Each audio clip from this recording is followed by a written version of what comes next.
Kalau berzikir pakai lisan, hatinya mesti nyambung. Karena itu kenapa bilangannya banyak, untuk melatih hati sampai nyambung. Gitu. Makanya disebut zikir. Zikir itu nyambung, artinya ingat. Zikir itu ingat, diucapkan berkali-kali itu untuk menyentuh hati supaya ingat. Antum saya ingatkan, besok hari Senin ya. Besok hari Senin.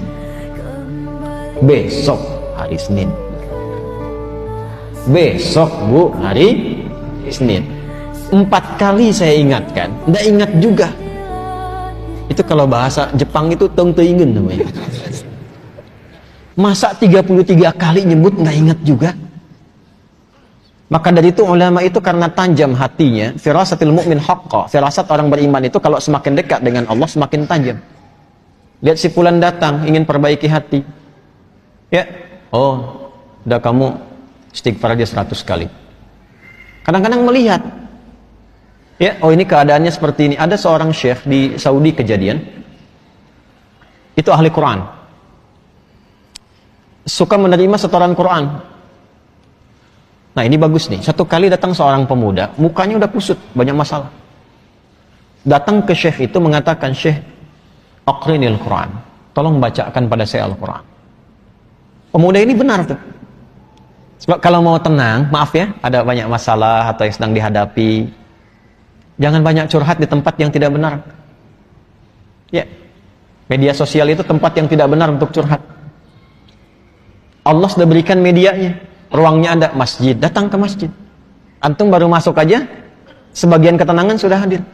Wudu, atau buka mushaf, ya, curhatkan kepada Allah. Innama ashku bathi wa huzni ilallah. Di surat Yusuf kan demikian.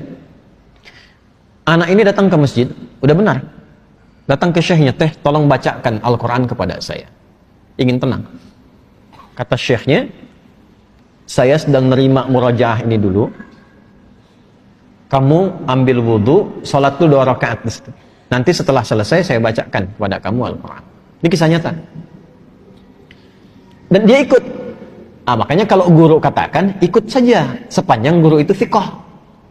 Jangan banyak tanya. Kalau gurunya thiqah, sanad ilmunya tersambung pada Rasulullah, udah sami'na wa ata'na, bukan sami'na wa nanyaina. Kalau gurunya thiqah, itu thiqah. Makanya di Timur Tengah itu ada kualifikasi, ada ustaz, ada da'i, mubaligh, ada alim, ada mufti, ada qadhi. Kalau mufti sudah ngasih fatwa, jangan ditanya, itu aib. Apalagi ilmunya nggak nyampe.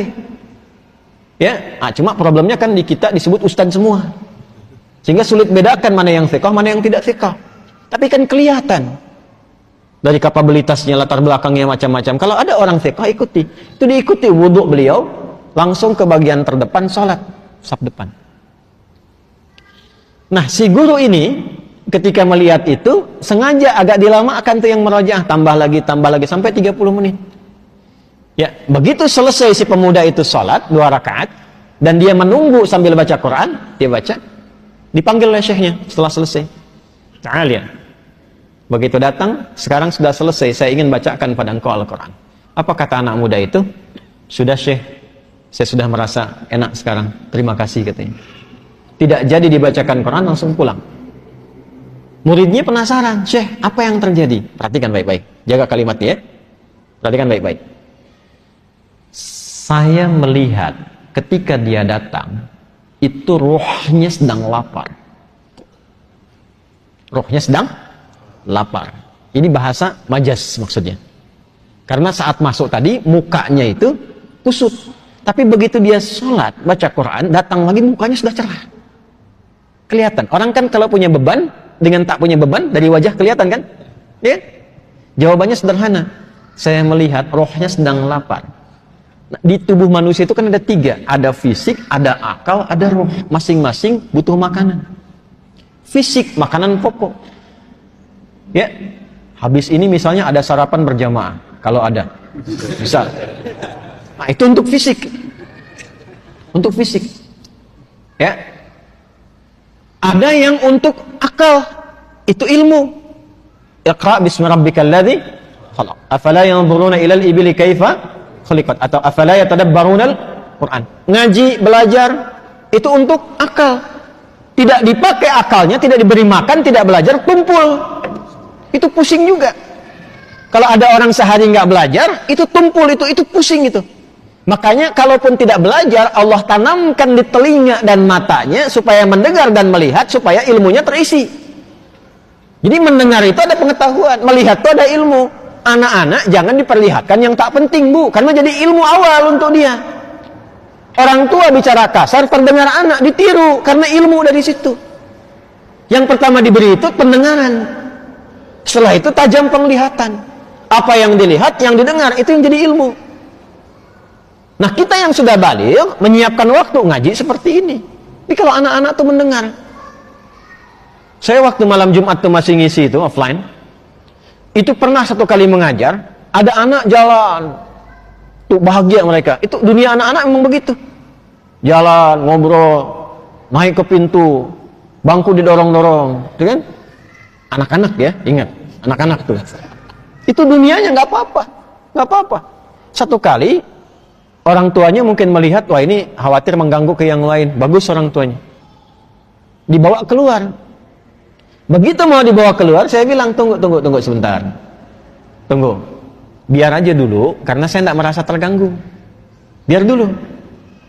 Boleh jadi orang tua yang menyimak pun, maaf, yang ditangkap tidak lebih banyak daripada anak itu yang kelihatan bermain.